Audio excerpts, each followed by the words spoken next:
Hey everyone, it's Connie Fife, and I want to start by talking and asking you, fear and anger seem to dominate the headline these days.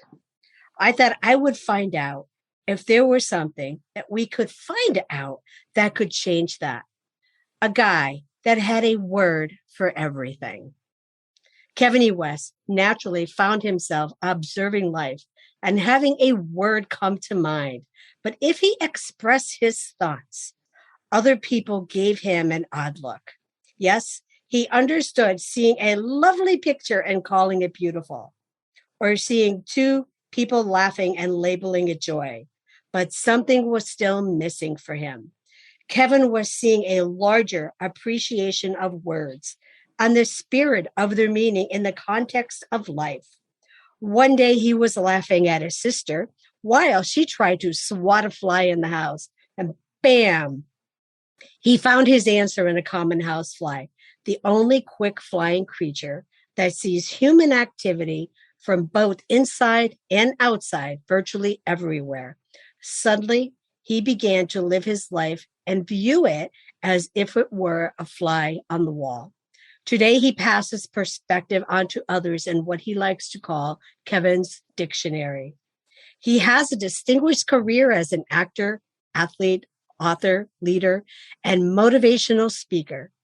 He has written several books, including others in his Kevin's Dictionary series, and has appeared in television networks everywhere.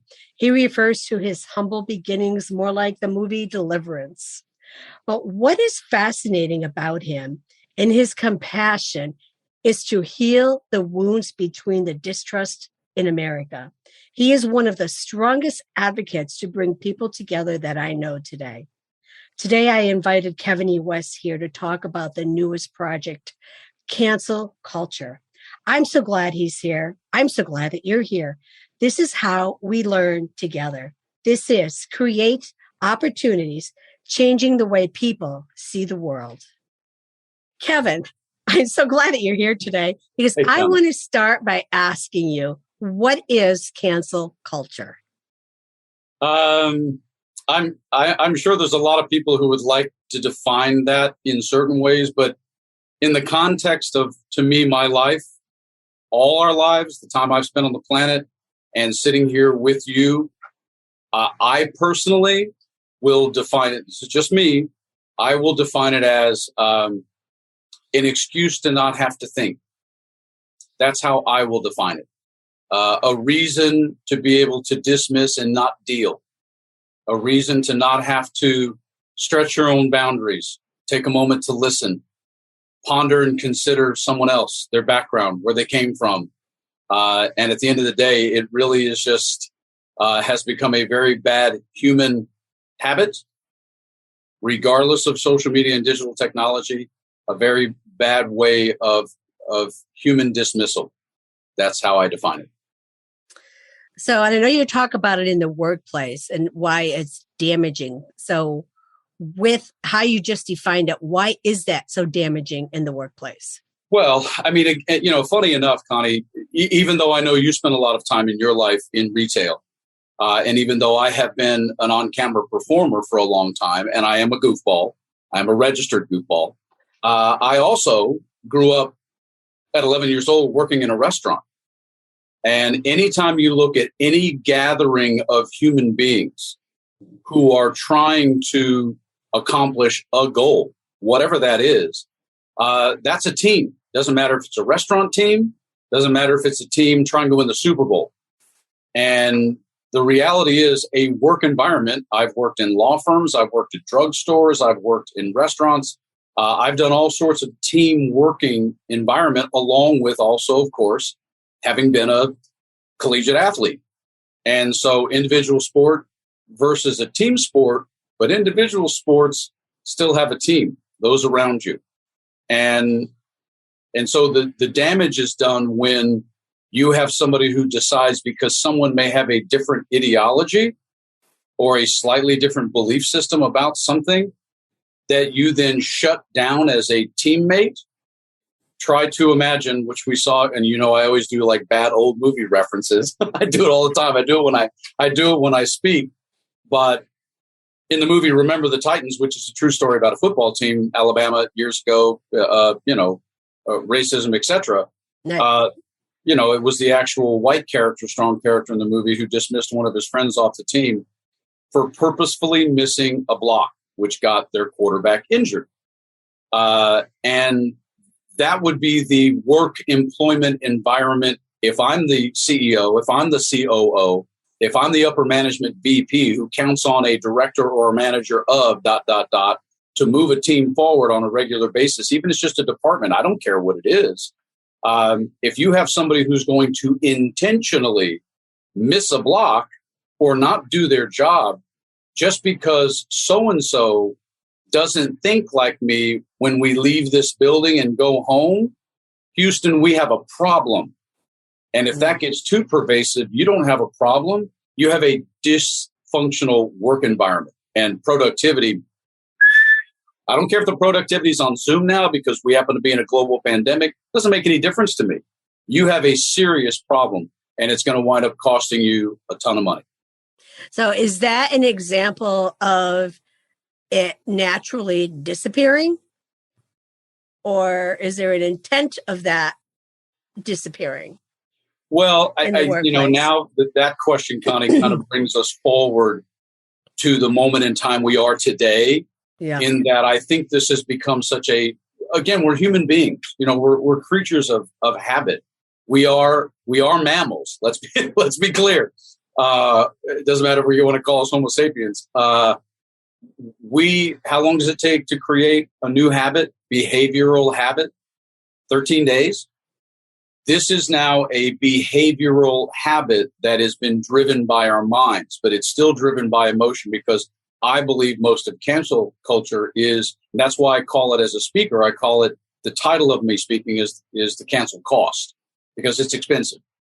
And we've gotten to the place now where it's become a habit for our first reaction, knee-jerk, is to shut down before ever thinking, observing, noting, assessing, or asking. We just, boom, done.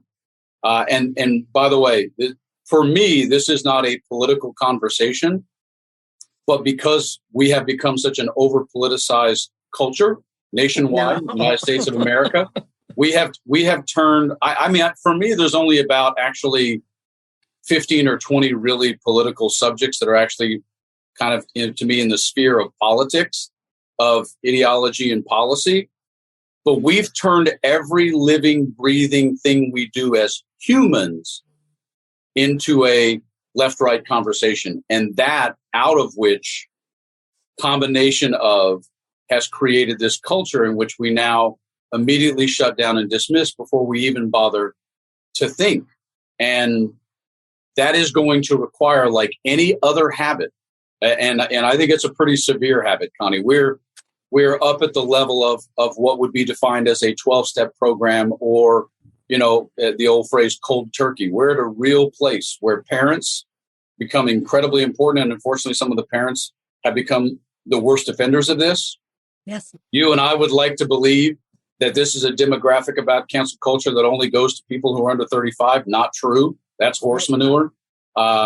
So this is a real problem. And the irony in this, to me, is every single year in this country, Connie, we see examples of when cancel culture can instantly be removed. The problem is it's only removed amongst, typically, not always, but typically some type of tragedy on a large-ish scale created by Mother Nature. Whether it's hurricanes in Kentucky, or floods in Texas, or fires in California, or some other weird climate thingy that happens elsewhere, this is when all of a sudden you see people drop the flags, drop the colors, and just help their neighbor, as a metaphor. Right. Now, I'm going to vent. I'm going to go back a minute for what you just said. Oh, I like it. Please vent. I love it. Because I'm going to vent here. My 5-year-old granddaughter was told by her kindergarten teacher that she is not a good problem solver. 5 years old? 5 years old. Oh my God. Where? Oh, where?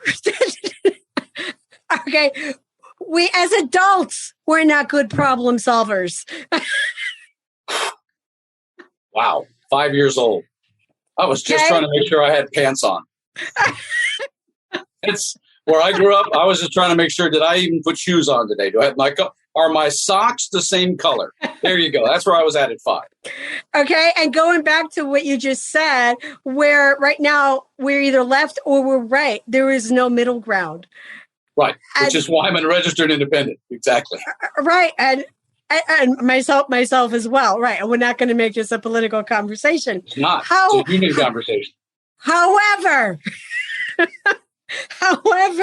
we need to learn how to help our fellow neighbors before the firestorms happen, before the earthquakes and the tornadoes and whatever tsunamis are coming our way. We need to be fellow neighbors, good neighbors, before all of this starts to happen.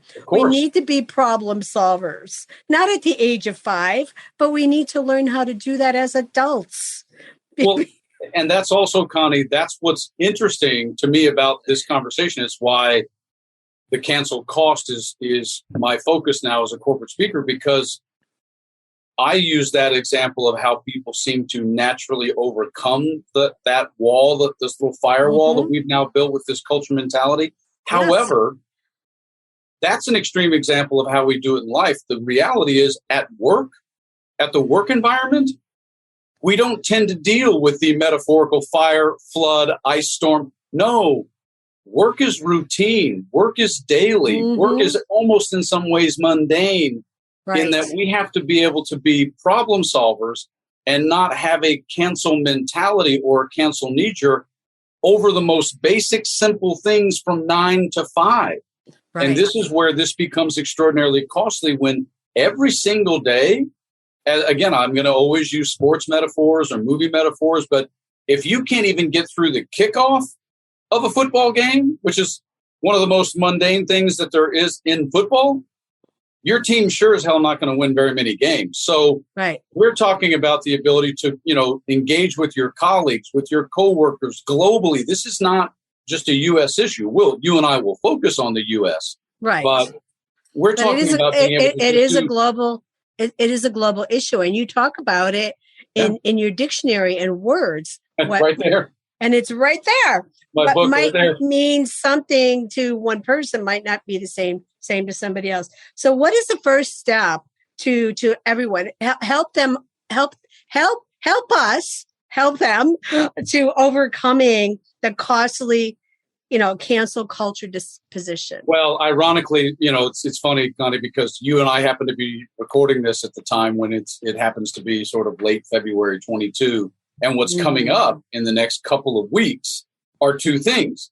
The SAG Award show, which I'm a Screen Actors Guild member, and the Oscars. And for decades and decades and decades, the phraseology, 3 words, that has always been attached to the Oscars is for your consideration. And the word that I'm going to toss out to you is, as human beings, the first thing we need to do is, as it's an old cliche, right, is consider the source. Have you given any consideration to the coworker, colleague, that you may know more about them now than you did 2 years ago when you started working with them? And they may not hold the same belief system or some of the same ideology that you hold. But have you considered how they behave? When you work together as a team, all that should matter is, are we working together in this moment, in this environment, at this time, to solve this problem and or achieve this goal? And what you may talk about at a barbecue on Sunday, not the issue. So what we tend to not do, Connie, and that's why it's a dismissal, is we don't tend to consider, and I actually don't get too upset about too many things, but I get upset about this pretty quick when I feel like somebody has not considered who I have been my whole life by my behavior. And you have to, in your work environment, set aside any form of political or even just potatoes, tomatoes. Let's call the whole thing off, right? Right. You have to set that aside and go, my ability to work with this person is going to be predicated on my behavior and their behavior. And so if you're not paying attention to the way someone behaves, that doesn't mean that someone's poor behavior. To me, cancel has always just been consequence. There should always be consequence for someone's lousy behavior, whatever that may be. But in a work environment, if you're cutting off to somebody simply because you have a piece of knowledge about their religious beliefs, scope, their political beliefs, ideology, but you're not paying attention to their behavior in the work environment, then you are the problem. Because I can disagree with you all day long and twice on Sunday, Connie. And you and I both know you and I could go get anything done together. It's just a matter of getting it done. And you and I do disagree. And we have, right? And we have. Yeah. We definitely have. But I know that at the end of the day, the world is a better place with you in it, and you are within what I call that lane known as a little left, a little right, where we can all get along well enough, especially in a work environment when you're an employee, man. Yeah. Even if you're an independent contractor and a 1099 employee, where you're trying to accomplish getting a goal done. You really think that every football, basketball, baseball, and hockey team or soccer team in the history of the U.S., that all those individuals had the same belief system, came from the same educational background? Hell no, not even close. Not even close. And yet chemistry wins championships.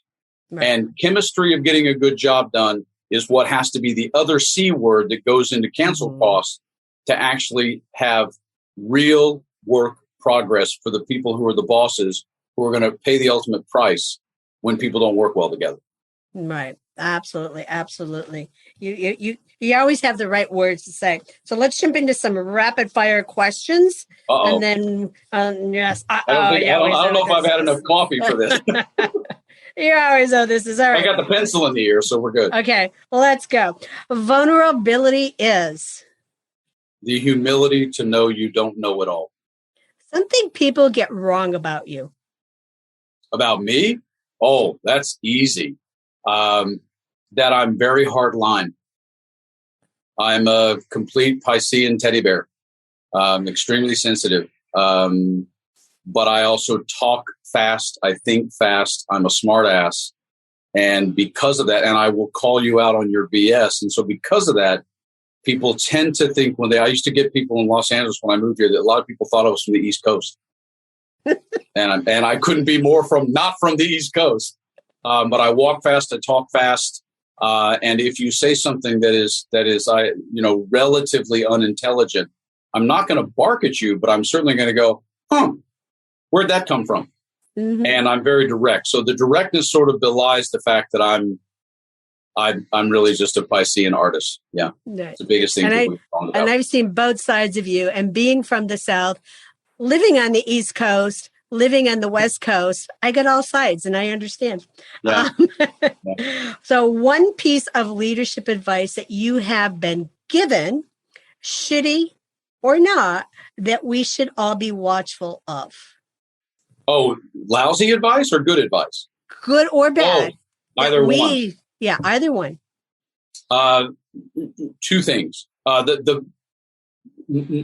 One is both of them will come across as positive advice, but one of them has a much more negative consequence. There is no question, and you know this from my background, that I created and founded an award-winning organization, and that award-winning organization for me has a lot of bittersweet in it in my past, but it also taught me a great lesson, and that was to learn how to listen. And it wasn't that I wasn't trying to listen, but when you spend enough time around people from different backgrounds, you really learn how to listen. That is one of the greatest leadership skills ever. And the other one sounds like a leadership skill, but it's actually something a lot of leaders fail at, which is truly knowing how to properly, I'm going to put a qualifier on it, properly delegate talent within your ranks. That is something because again, I grew up by myself. I grew up without a father. I grew up having to work from the time I was 11, and the having to learn it all, do it all yourself was one of the biggest mistakes I made through about the age of 35 or 36, which is way too old to learn that.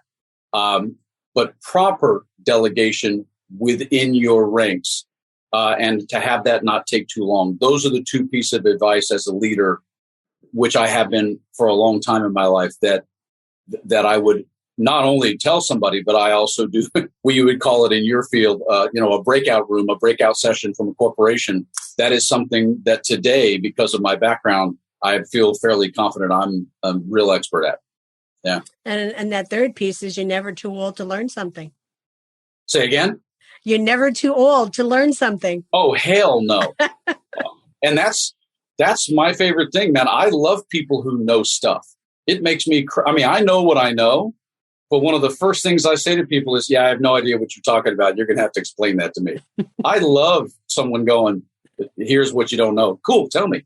Because there's a lot I don't know. Yeah, because you never know what you don't know. Yep. So what's one thing that's going on right now? What's one of the exciting projects you have going on right now? Oh, I am, again, this goes back to my show business career. I just was guest starring on the season premiere of Righteous Gemstone on HBO, which has brought me, I've come all the way back to the fact that I am rebuilding my particular brand with regards to the business of show business. So my YouTube channel, The Kevin E, is something that I'm spending a great deal of time on. I'm now doing an Instagram live show 3 times a week. I audition all the time, Connie, as you well know. Right. But that is probably the biggest thing. And I have the rights to 2 life stories, which are extraordinarily different and yet oddly have some real similarities to them. One is related to the Bahamas. The other is related to Kansas. Not the same, but they have some real similarities. Thank you very much. But I am currently developing those to sell them as a producer. Oh, nice. Okay, good. Well, very good. Well, Righteous Gemstones, that was a Righteous Gems. You were stepping into that right when COVID hit, and you had to zip out of Atlanta to get back to LA before the even flight worse. shut I was down. in deep South Carolina. Oh, we flew from South Carolina to Atlanta to get back to LA, but I almost got stuck in rural South Carolina, which was way outside of Charleston. I was in the middle of nowhere when we shot that, and I made it back by a half a day before they shut the country down. It was hours later, really close. You had been in Gettysburg a couple hours later. Yes. Oh my God! Yeah, it's been just how have you just these last 2 years now? Really, it's been 2 years. I mean, how have you? It's a chasm. What have you done? Well, again, I try really hard to. I promised myself a long time ago I was not going to become a cynic by choosing to leave athletics and come to Hollywood and do this for a profession. And I've had a pretty terrific career, but not nearly as successful as I'd like it to be. And the profession has changed. Obviously, as a white male at a certain age, which I'm all for, by the way, that casting is much more diverse now and much more emblematic of the way America looks. I'm fine with that. But when you're not a star and you're my age, I'm very particular about what I will and will not audition for. So that's a personal choice, and I've gotten at peace with that. But I've tried to revel in, it's one of my favorite words in life. I've tried to revel in the solitary of the silence of yourself. And we've all had to spend, even if you have a family, even if you have kids, even more so that if they've been home, because I have so many friends who have that they found themselves even during the pandemic. And I think this adds to the cancel cost mentality, that they found themselves having to get out of the house because everybody was home, get out of the house and actually go take a walk on their own. Now, I grew up more alone. My sister and my mom was always gone working. So that's an easier thing for me to do. But again, doing something and really embracing it or reveling in it are 2 different things. And I've really embraced the solitude of how can I make this as good a 2 years when you look back on it, because it's such an abyss. It's such a chasm for all of us of what the hell happened? Did 20 to 22 even occur? Right. We've all missed our birthdays. My birthday's coming up next Saturday. I'm actually going to see people the first time in 2 birthdays. What? I was like, what? So I think you have to it's not just look on the bright side or look at the glass half full. Those are all cute cliches, but it has to be much more cathartic and cellular for you, I think, to embrace what we've been through. And I do put things in perspective all the time with regards to some of what has gone on in this world and what human beings have dealt with. And, being unable to go to dinner and being unable to go to the movies or whatever, on the scale of having to land on Normandy Beach really doesn't compare. So I try to keep stuff in perspective too. Mm-hmm. It is, like you said, keeping it into perspective. I think it was a period of time, like you said, it's like, okay, we're going to be through this in 6 months. And then it was a year. And then it was this, and, like you said, your internal keeping it into perspective. I had, for us family, we had a son get married multiple times until we finally had a party. And then we've had babies and, we're seeing them, months later. And I'm a fitness junkie. I finally found a way to get back to boxing and cycling. And that's what I've been doing. And I know I'm getting in there. And I like it. Don't just make sure you protect your wrists. Make sure you protect your wrists. At our age, that's an easy thing to tweak. I know. I got to do that. Yeah. Then finding that I'm getting older doesn't help. I'm in there at the gym looking at the others, and I'm having the trainers calling me ma'am. He's like, "Can I help you?" I'm like, "Don't call me ma'am." Yeah, for those of us who are Southern gentlemen, it's helpful. But I had to adjust to that out in LA. Let's start there. Yeah. But yeah, right. We get through this. Well, Kevin, I want to thank you for being here, but let everybody know where they can find you. They can listen to you. They could see some of your flicks. I'm a walk in the park. It's easy. KevinEWest.com. And then you can find me on Instagram or YouTube at the Kevin E. It's a walk in the park. Yeah, you gotta use the Kevin E. Make sure you find the right guy. Well, Kevin, thanks for being here. Thanks for everybody for being here. This is Connie Fife. And if you want to know more about Kevin E. West, and also you want to book him for speaking or book him to be a guest on your next podcast, head on over to our agency, Talent Concierge, and they'll get you all set up there. And until then, this is Create Opportunities, a podcast with Connie Fife, where we are changing the way people see the world. Thanks for being here, and we will see y'all next time. If you enjoyed this podcast and would like to hear more, subscribe wherever you like to listen to podcasts. Create Opportunities, a podcast with Connie Fife.